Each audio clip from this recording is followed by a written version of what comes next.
आज हमें छोटा मसला पेश आता है ना, छोटा सवालों जवाब करना है, जोड़ घटाना करना है, हम लैपटॉप निकालते हैं, हम कैलकुलेटर निकालते हैं और उसमें जोड़ते घटाते हैं। हम मशीनों पे मजबूर हो गए हैं, छोटे छोटे सवाल को हम लैपटॉप और कंप्यूटर पे हल करते हैं, कैलकुलेटर पे सवालों जवाब करते हैं। लेकिन आला हजरत अजीमुल बरकत इतने बड़े मुहद्दिस हैं, एक कमरे में बैठे हैं, कमरे में बैठे टूटी हुई चटाई है, एक कलम एक किताब लेकर बैठे हैं और लिख रहे हैं। आज तक का बड़ा से बड़ा साइंसदां हुआ है, बड़ा से बड़ा तहकीक करने वाला हुआ है, लेकिन मशीनों के जरिए लोग चांद पे पहुंच गए हैं, रॉकेट के जरिए, मिसालों के जरिए। लेकिन बरेली के इमाम एक कलम लेकर एक कमरे में बैठे हुए हैं और बैठे बैठे जो है आज घर की लंबाई नापना होता है, हमें मीटर की ज़रूरत पड़ती है।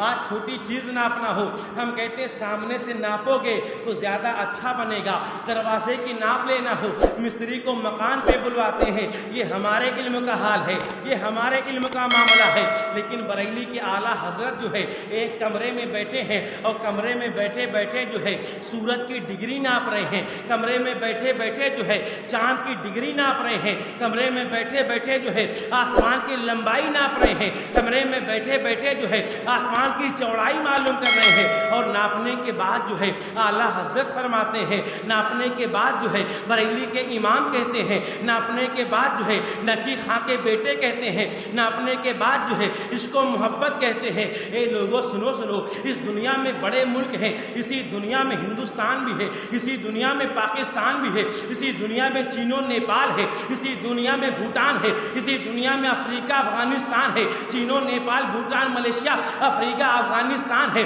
अमेरिका भी है, साउथ अफ्रीका भी है, तुर्किस्तान भी है, तुर्की भी है। यानी सारे मुल्क जो है इसी दुनिया में बसते हैं। इस ब्रह्मांड का रचयिता जो है, सारी सृष्टि को बनाने वाला जो है, उसने सारे मुल्क बनाए हैं। लेकिन तमाम मुल्कों में जो है, तमाम मुल्कों में जो है मुल्क हिंदुस्तान जो है अपनी एक अलग शान रखता है, एक अपना अलग मकाम रखता है, एक अपना अलग मर्तबा रखता है। इस मामले में जो है हिंदुस्तान जो है सबसे अलग शान रखता है।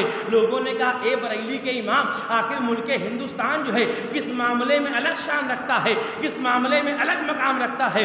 आप फरमाते हैं मैंने सूरज की डिग्री नापी है, मैंने सूरज की डिग्री नापी है। जब हिंदुस्तान का सूरज जो है तुलू होता है, जब हिंदुस्तान में सूरज निकलता है, जब हिंदुस्तान में सूरज उदय होता है, तो जब सूरज निकलता है इसकी डिग्री जो होती है वो मिनिमम यानी कम से कम 66 हुआ करती है। यानी जब हिंदुस्तान में सूरज निकलता है इसकी डिग्री मिनिमम 66 हुआ करती है, और जब हिंदुस्तान में सूरज डूबता है इसकी मैक्सिमम डिग्री 92 हुआ करती है।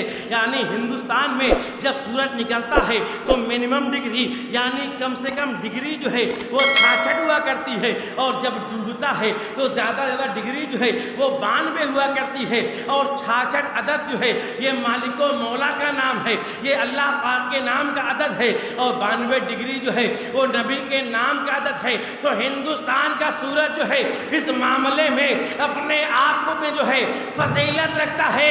यानी हिंदुस्तान का सूरज जब निकलता है तो खुदा के नाम पे निकलता है, और जब डूबता है तो नबी के नाम पे डूबता है।